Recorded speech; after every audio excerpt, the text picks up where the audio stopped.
the Story Grows. I'm Brian Patton. Today we welcome Nils Wittrock and John Lappin from the Hirsch Effect to the podcast. The Hirsch Effect will release Der Brauch this Friday on Long Branch Records. The guys talk about the musical connection that led to them playing together, the good and bad of being a German language band, expanding their sonic palette on Der Brauch, accepting their level of success, and more. I will leave a link in the show notes to my conversation with the Hirsch Effect drummer, Moritz Schmidt. Thanks so much for checking out this episode of As the Story Grows. If this is your first time listening to the podcast, welcome. You can find links in the show notes for our mailing list, our Discord server, and our Patreon page, where $1 a month gets you early access to every episode. Enjoy today's conversation with Nils and John from the Hirsch Effect. Jeden Tag das Gleiche, jedes Mal.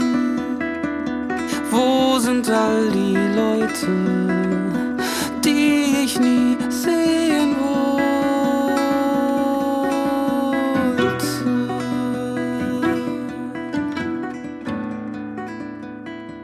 Are you originally from Hanover? No, I'm born near Bremen. Bremen is about 100 kilometers from here. Okay. Yeah, to the north. Nice. Relatively close enough. What took you down to Hanover eventually? University or? Yeah. I studied classical guitar from 2004 till 2009. Gotcha. Yeah. Gotcha. That I had a question whether you were like more classically trained on that end, or if you were like just making it up as you go along, and you answered that for me. So yeah, an actually skilled guitar player. What drew you to guitar as an instrument in the first place? Yeah. When my parents got divorced, the first boyfriend of my mother, he was a drummer. Okay. And he put his drum kit into our basement, and I started playing drums. Nice. After a couple of months, I thought I was not happy about that. I couldn't recognize the song that I played by the beat. The grooves. Yeah. And then I got a guitar for Christmas, and a few months later I was at a Marky Ramone concert. Marky Ramone and the Ramones were not playing together anymore at that point, but Marky Ramone had a band called Marky Ramone and the Intruders, and they played in a town called Wilhelmshaven. And I was there with this particular boyfriend of my mother. And after a few moments, they saw me, and I was a kid. I was 13 years old, and they asked me if I wanted to join them on stage and if I could play guitar. And I said, yeah, I can play some power chords. And they said, yeah, that's enough. And they showed me a song, and that was my first time on stage, and I was hooked. And I think maybe that's a sign I should play guitar. Yeah. Yeah, that's quite the experience to have. It's like, if you ever needed a sign from the universe, like this is what you're supposed to do. Yeah, that's cool. Was it his influence that got you into music, or was there always music around your house growing up at various points? Or there was music when I was growing up. There was the idea that I should get piano lessons like my brother did, but that was not for me. And so I lasted the idea to learn an instrument when I was about 6 years old. This boyfriend of my mom, he got me back into music. Well, with me, it was mainly when I was 8 years old. I started playing cello because my parents basically wanted me to start with an acoustic classical instrument. They always tell me the story that I was the one who said I want to learn the cello. I remember it differently, but I'm nowadays very thankful for them, because that's the reason why I then later got to bass guitar at the age of 16, when I kind of like discovered rock and metal music. And then I had like two friends from school, and they opened up a band, and it was really the classic situation of the one guy being the guitar player and the other guy being the drummer, and there was no bass player. So I bought a bass and joined the band. That was really just the only reason that I started playing bass, because I wanted to join and just, be part of it. Because I was like developing a great love for rock metal music. So yeah, and then I just got interested more and more in trying different instruments, started playing guitar at 18. And then I went to uni, where when I was 20, I met Nils at the conservatory. And that was sort of like in the beginning days of the Hirsch Effekt, around 2008. Yeah. What was kind of the connection where you two were like, okay, we should start a band? Were there specific bands or a scene where you connected over? Well, let me put it this way. This is actually very funny, because the situation I had before with my two schoolmates sort of kind of like repeated. I came to the conservatory. We were in a mixing class in a studio and talking about, it was just like a mixing class by two teachers. And then, as conservatory brings people together, or musicians get to know each other. I remember like Nils presenting this idea of, like there's a new band that I'm starting and we still need a bass player. So that was the original same situation, basically. So but before that, we had this connection because there was this question in this class if a drum kit should sound roomy or if it should sound direct, if the signal should sound direct. And I was giving the example of the Dredge record. What was the record called? Catch Without Arms. Catch Without Arms. And that was the point where we connected, because Ilya was the only one who knew this album. Nice. In this class. Yeah, in the round, yeah. That's true, actually. Nice. Where did the name The Hirsch Effekt come from? That was the idea of our former drummer. He's such a person who reads a lot of weird stuff. And he read about the Hirsch Effekt. It's actually a medical phenomenon, if you could say so. But at the point where we decided we should name the band after it, he has forgotten what the phenomenon actually is. But he thought it sounded good, and we put the English "the" before the band name, just because of, Well, in Philip's opinion, it was because he's just, I guess, said it as a joke that all the good bands start with a "the." That's why we need the.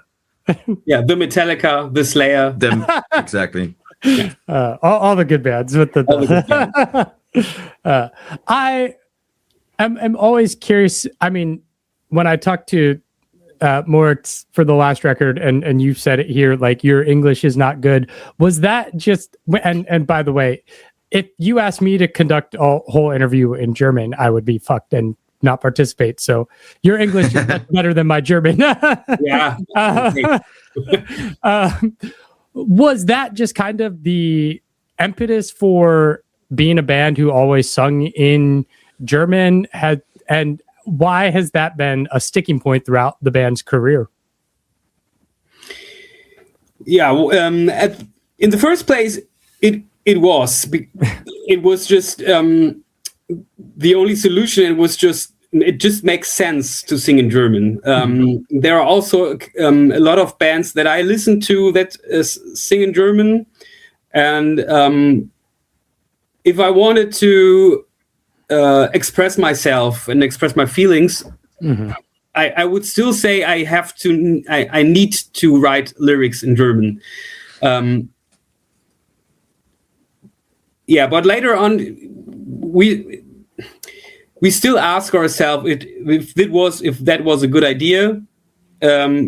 It's somehow help us to wie sag mal, Alleinstellungsmerkmal. Oh, it was it was like a unique selling point. Yeah. But on the other side, it held us back because when you don't tour in Germany, you don't get seen if you as a band who sings in German in foreign countries. I think the problem is sort of Germany is very limited for alternative and progressive metal. Like the scene isn't big in this country for those kind of styles. So you're limiting yourself if you're in this genre, and then if the lyrics are not accessible in English and it's like not an overall language that people understand in the different countries, it makes booking a little bit harder. We've also had a couple of setbacks from foreign bookers who have actually like, I don't know, I guess they've like dig the band musically, but it's been always like, okay, yeah, but it's like, yeah, they sing actually German. It's can be hard at times. Yeah. It's interesting to think about bands who have stuck to their native tongue, and it's a small pool. And those who find success outside of their home country, it's, you can probably count on one hand, right? Especially if it's not like, I think it's Spanish, right? But on the other hand, how many German bands do you know who sings in English? Right. I mean, countless, all of them, right? Yeah. The metal scene is flooded with them. Okay. Powerwolf, Halloween, Blind Guardian. Yeah. I mean, all these classic metal acts from Creator. Yeah. Good. Okay. Yeah. I mean, I like it because, I'm always drawn to the music before the lyrics anyways. And like, that's the hook for me. And it's never mattered that you've been a German speaking band. Like, I still can connect with the music emotionally, and your emotion and what you want to say is still there, even if I can't understand the words. Yeah, but I think most people kind of like need hooks and kind of slogans and things that they can sing and shout. And it's, I mean, then we should have probably written music like Rammstein, where you are just throwing around with 2-3 words that are so strong so that everybody sort of just can scream those words in the hook line. Like, and of course, the way then the language worked in our music was a very different approach, than the Rammstein kind of thing. Yeah. Deutschland.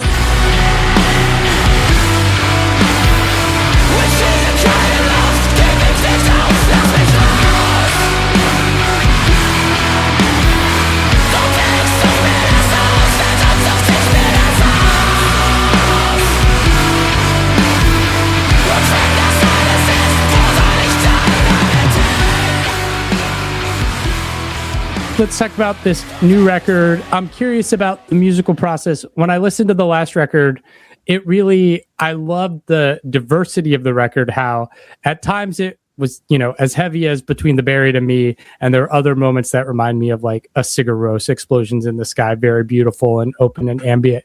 What then transitions into this record that's much more, I don't know, it's not acoustic instrument focused, but it's more clean singing, more experimental, more open, less like It's not a metal record, isn't it? It's a different side of metal, right? I mean, it's leaning into the progressive hard. Yeah. Back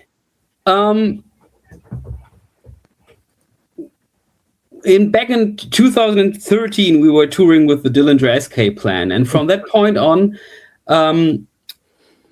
in the review mirror, I thought we were trying to be hard to make hard music, to make weird music, to make difficult music. After that, we played the Euroblast Festival, the UK Tech Fest, and then we got into this pool of bands that are very heavy and genty and tech. We played a festival called Techabilitation and stuff like that. And when I was starting to write this album, I thought maybe I should leave all that behind and not try to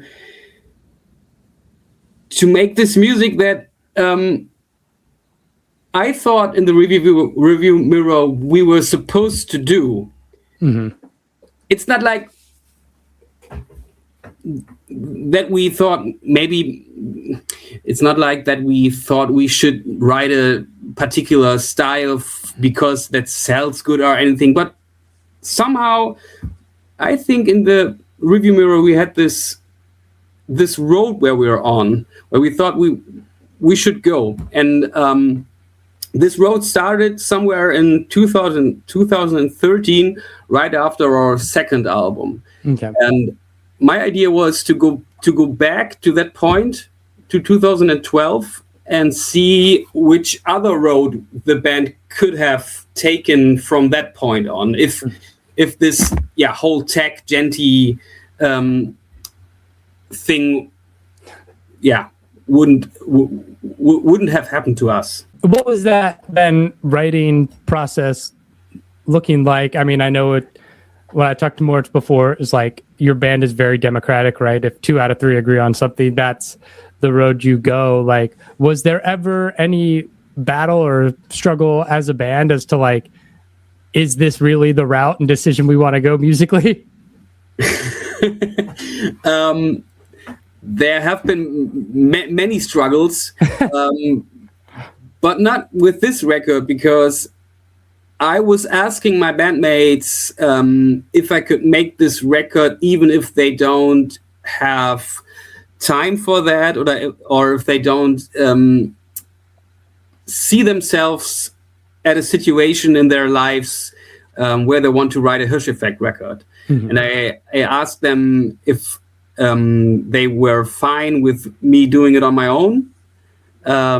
So there were no discussion about the road. I just It also doesn't make sense at a certain point when you already realize they're actually like somebody's already taken a certain direction, and you know, like after 2-3 more songs that are maybe ready or they're in a demo mode, it's like at some point then also from the other side you would feel like any kind of interference would almost like maybe, you know, not help, but sort of like put stones in the way, because maybe you're aiming for something different, but then again, maybe it shouldn't be that way. Yeah. So then it's actually sometimes maybe even better to pull back. Or take a more passive role. I know the record's not out yet, but with the singles that have come out, do you find yourself maybe connecting with new fans with kind of the shift in direction? Yeah, there have been a lot of comments like, oh, that sounds like your early work. Many positive comments about the leaning back to where we've been in 2012.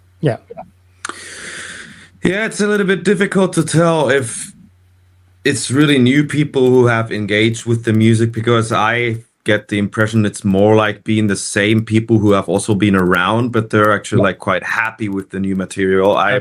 But I was also already with the last record, Urian, I also had the feeling that not really many new people from other circles are coming in, because otherwise, or you just don't read it in the comments and they're just like silent spectators. But you rarely actually read comments that say, oh, I just actually discovered you and didn't know you exist. Now with this record, my impression, it doesn't seem to happen a lot. So I think most of the I think it's a lot our fans who are actually still there and like the stuff. It's very hard nowadays actually to get a real impression, because I don't know, like also social media is changing all the time, like don't know really who sees it or who's even noticed that you have a new song out. It's become very hard to get a few full picture.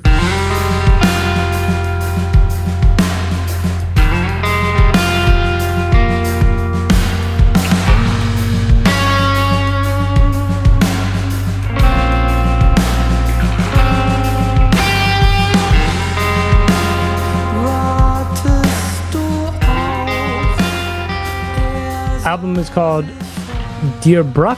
Am I pronouncing that? I'm probably not pronouncing that right. Der Brauch. Der Brauch. Yeah. Okay. was Awesome. very Yeah. That's the opening track on the record. Where did that title come from, and what kind of things were inspiring you from a lyrical perspective? Der Brauch means in English a tradition, and that was my idea of the band is already 18 years old, and we have a lot of habits that we have trained. We have a lot of every one of us is quite a special person, I would say, and if we come together, we have certain habits, like we react to each other, like we do the things we do, like we tour, like we go on stage, and also like we are writing songs, and also like we have since 2009, since the first record, it's somehow always the same. We have been on tour, and after that there was a certain point where we say, oh, let's do another record. Then we've done the record and we've gone tour again, and this has become like a self-made tradition for us. And in the last year, where my band's mate were not sure if they want to keep on this tradition of, we finished a touring cycle for a record, and then after a short break, let's do the next thing, let's repeat it. Yeah. I was thinking about this tradition that we created, and if we or I should go on with this tradition, or if this tradition was something that I do because I'm used to it. Yeah. And I was asking myself, maybe I should also do something else. Is it necessary to do that? For who am I doing this?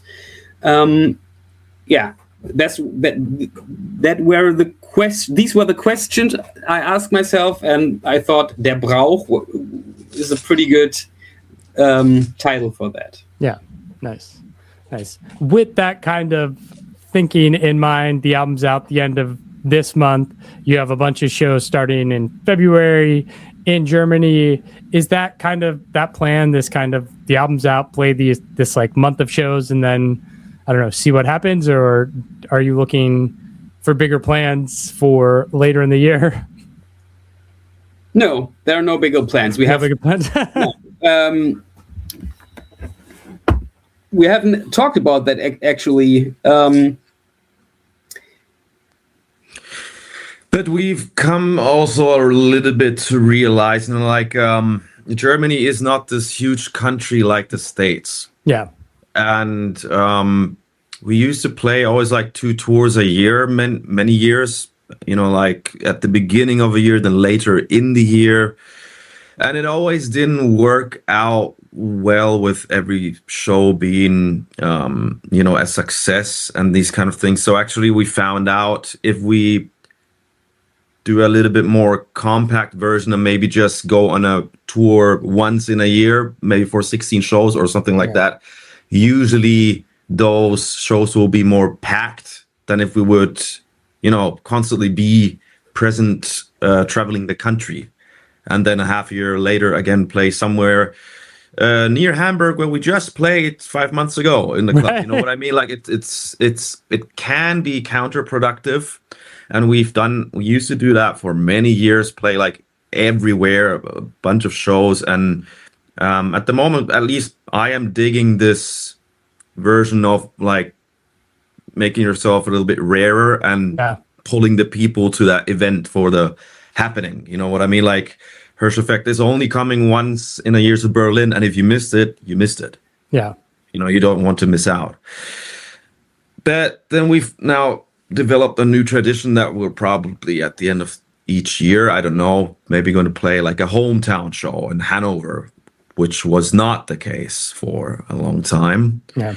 And it's a little bit difficult to also talk about future touring plans because I would just be also excited to see how like this album run goes now. Yeah.